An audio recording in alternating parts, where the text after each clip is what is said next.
সন্ধ্যা কাটতেই বিদ্যুৎ চলে গেল। কয়েক মাস হলো গ্রামে বিদ্যুৎ এসেছে। ৮ গ্রাম মিলিয়ে আনন্দপুর। তাদের গ্রামের নাম আটপাড়া। প্রতিদিন নিয়ম করে সন্ধ্যারাত থেকে ৩ ঘন্টা গ্রাম অন্ধকারে তলিয়ে থাকে। আর সারাদিন তো বিদ্যুতের নামগন্ধও থাকে না। বিদ্যুৎ দিয়ে লাভটা কি হলো? পদ্মজা, পূর্ণা, প্রেমা ৩ বোন একসাথে পড়তে বসেছিল। বাড়ি অন্ধকার হতেই ৯ বছরের প্রেমা খামচে ধরে পদ্মজার ওড়না। পদ্মজা মৃদু স্বরে ডাকলো, আম্মা, আম্মা, আয়, টর্চ নিয়ে যা। হেমলতার আহ্বানে পদ্মজা উঠে দাঁড়ালো। প্রেমা অন্ধকারে খুব ভয় পায়। পদ্মজার ওড়না ছেড়ে পূর্ণার হাত চেপে ধরে। টর্চ নিয়ে রুমে ঢোকার মুহূর্তে পদ্মজা গেট খোলার আওয়াজ পেল। উঁকি দিয়ে হানিফকে দেখে সে দ্রুত রুমে ঢুকে পড়ল। হানিফ পদ্মজার সৎ মামা। বুবু, বাড়ি অন্ধকার কেন? বাত্তি টাত্তি জ্বালাও। হানিফের কণ্ঠ। হানিফ আসছিস? হেমলতা রুম থেকে বেরিয়ে এলেন, হাতে হারিকেন। হানিফ সবকটি দাঁত বের করে হাসলো, বলল, আমি। আয়, ভেতরে আয়। হানিফ বারান্দা পেরিয়ে বড় ঘরে ঢুকে বলল, তোমার ছেড়িগুলান কইতে? আছে রুমেই, পড়ছে। এই অন্ধকারেও পড়ে? হেমলতা কিছু বললেন না। হানিফ এই বাড়িতে আসলে কেন জানি খুব অস্বস্তি হয়, অকারণেই। ওদের খাওয়ার সময় হয়েছে, তুইও খেয়ে নে। এইখানে খামু, না তোমার সরাইখানাতে যাইতে হইব? কথাটা রসিকতার ছিল। গ্রামে থেকেও হেমলতা খাওয়ার জন্য আলাদা ঘর নির্বাচন করেছেন। সেটা হানিফের কাছে রসিকতাই বটে। হেমলতা প্রশ্নের জবাব সোজাসাপটা না দিয়ে বলল, খেতে চাইলে খেতে আয়। পদ্মজা কিছুতেই খেতে আসলো না। কেমন জোড়োসোড়ো হয়ে আছে। মনে হচ্ছে হানিফকে ভয় পাচ্ছে বা অবহেলা করছে। হানিফ ৬ বছর সৌদিতে ছিল। ৩ মাস হলো দেশে ফিরেছে। ৩ মাসে যতবার হানিফ এই বাড়িতে পা রেখেছে ততবারই পদ্মজা অজুহাত দিয়ে দূরে সরে থেকেছে। হেমলতা বিচক্ষণ মস্তিষ্ক মুহূর্তেই ভেবে নিল অনেক কিছু, তাই জোর করলেন না। আজ এই লুকোচুরির ফায়সালা হবে।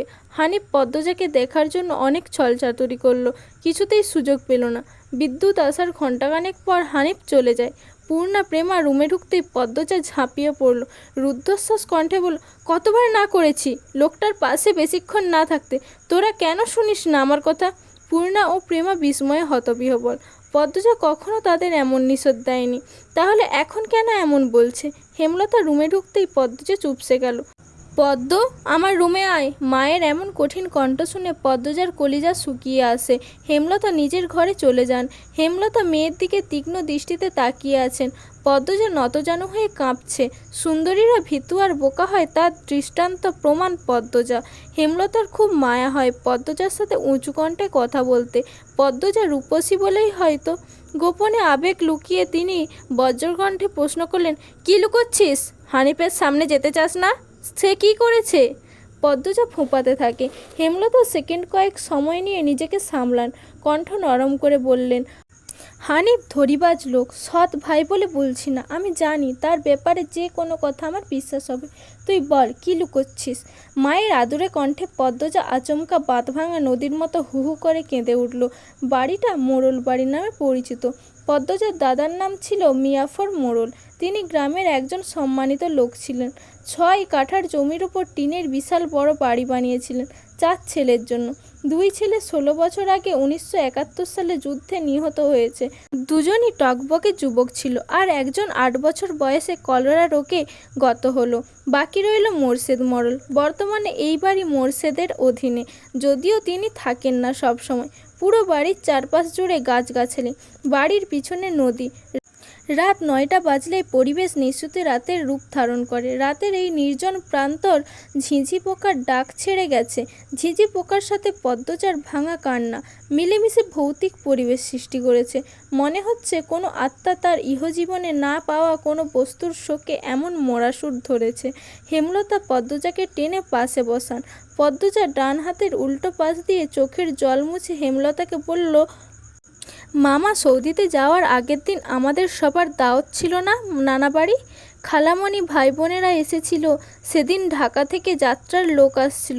স্কুলে মনে আছে আম্মা? আছে। উঠোনে ধপ করে একটা আওয়াজ হয়। হেমলতা, পদ্মজা কেঁপে উঠল।